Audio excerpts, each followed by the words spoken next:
Manny Pacquiao has enough gas in the tank to beat Rolando Romero, says Robert Garcia. Manny Pacquiao returned to Los Angeles this week and kicked off training with a handful of options to consider for his next fight.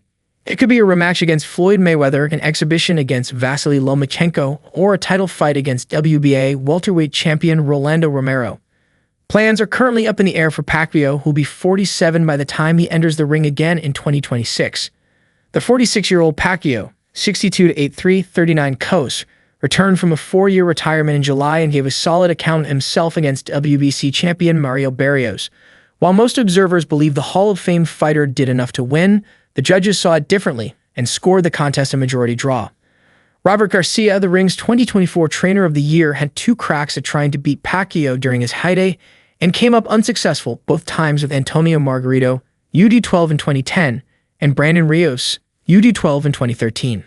Although Pacquiao is no longer operating at the peak of his powers, Garcia believes the Filipino icon can still hold his own and stand his ground.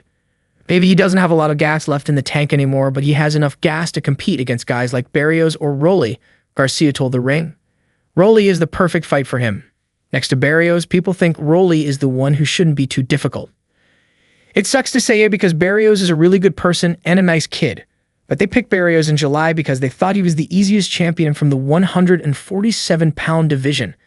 I thought Barrios was going to handle Pacquiao pretty easily and beat him without problems, but it was actually the other way around.